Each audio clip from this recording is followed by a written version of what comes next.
Buenas tardes, somos el equipo 1. Nuestro equipo está conformado por Frida Bautista, Mariana Castillo, Mariana Reséndiz y Said González y un servidor, Diego Guerrero. Bueno, en el PIA que nos tocó, vamos a hablar sobre la mecánica y las partes de la física que estudian y analizan el movimiento de los cuerpos en general. Etapa 1. Movimiento en una dirección. En esta etapa logramos resolver problemas de movimiento de una sola dirección. Por eso mismo es importante identificar cómo es que pudimos resolver anteriores problemas con éxito. Las magnitudes físicas se pueden clasificar como escalares y vectoriales. Las magnitudes escalares se presentan por completo mediante un valor numérico y una unidad de medida. Magnitudes vectoriales. Estas se presentan mediante un valor numérico y la unidad de medición correspondiente y además de una dirección. Algunos hacen mención a dos tipos de movimientos rectilíneos. Movimiento rectilíneo uniforme es aquel que el cuerpo se mueve en línea recta con aceleración constante, y el movimiento rectilíneo uniforme es aquel que el cuerpo se mueve en línea recta con aceleración constante. Ejemplos cotidianos. Un ejemplo claro son las puertas corredoras de un ascensor. Generalmente se abren y se cierran en línea recta, y las ruedas de un vehículo o una bicicleta. Cuando un cuerpo rueda sin deslizar, la fuerza de rozamiento estética no produce un trabajo alguno. En esta etapa visualizamos el movimiento en la velocidad constante y recta, es decir, siempre está en la misma velocidad durante el tiempo. Para el simulador se adquirió observación y registrar los datos del movimiento y posición que va tomando.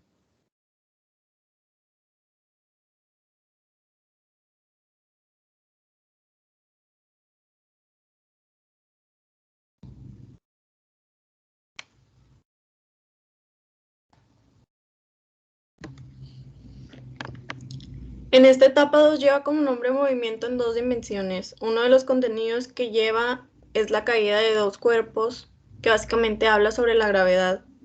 Explica el tiro vertical, horizontal y parabólico. Uno de los ejemplos más cotidianos pueden ser el movimiento de un ascensor, un chorro de agua que sale horizontalmente de una manguera o por la boca del grifo de una fuente. Un avión que se desplaza por el cielo son uno de los tres ejemplos que se pueden dar sobre ese tema. El tiro horizontal y parabólico los vemos día a día, pero no nos preguntamos exactamente con qué enfoque sucede. Hay que conocer el cálculo de la gravedad y de las velocidades.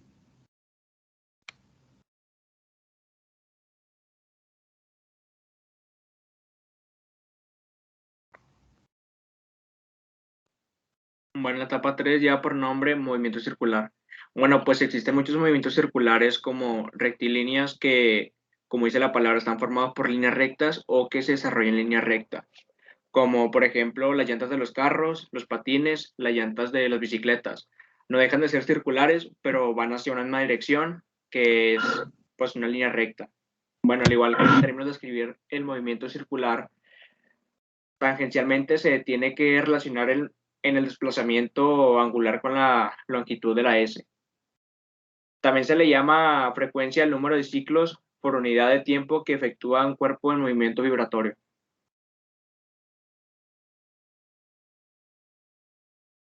Algunos ejemplos cotidianos pueden ser el movimiento de cualquier punto de un disco de una rueda en rotación o el de los puntos de las manecillas de un reloj. Pues como primera aproximación es el movimiento de la Luna alrededor de la Tierra y del electrón alrededor del protón de un átomo de hidrógeno, como por ejemplo al orbitar los planetas al Sol o simplemente una rueda de la fortuna. Esta práctica nos sirvió a todos para poder identificar el cambio y la importancia de cada dato. Al igual que vimos cómo incrementaba la fuerza o disminuía la velocidad, depende del dato faltante.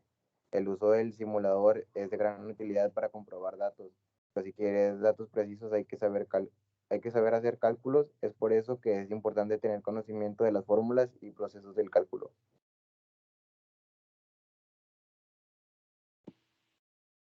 En la etapa 4 se vio las aplicaciones de las leyes de Newton. La dinámica es una rama de la física que estudia la relación entre fuerzas que actúan sobre un cuerpo y los efectos que se producirán sobre el movimiento de los cuerpos. Esto lo podemos entender o sea, la dinámica tiene que ver con todas las leyes de Newton. Entonces, una vez entendido esto, las relaciones la dinámica se relaciona con distintos movimientos. Uno de ellos puede ser el movimiento sobre un plano sin fricción. Este es cuando un cuerpo se encuentra bajo la acción de una fuerza balanceada. La aceleración es producida directamente proporcional a la fuerza e inversamente proporcional a la masa del cuerpo.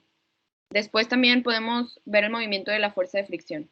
Este término se utiliza comúnmente pensando que otro tipo de fuerza de la naturaleza. Sin embargo, la fuerza de fricción se debe a una resistencia natural constante al deslizamiento entre materiales en contacto o dentro de un medio. Algunos ejemplos de la vida cotidiana sobre las leyes de Newton podría ser, por ejemplo, sobre la tercera, podría ser la fuerza que ejerce el carrito chocón sobre otro. Ya cuando un carrito chocón chocan y se separan después de chocar. Esto lo explica la tercera ley de Newton. Otro ejemplo de la tercera ley de Newton podría ser jalar una cuerda. En el juego de jalar la cuerda, dos personas se ponen a jalarla y están ejerciendo fuerza a lados contrarios.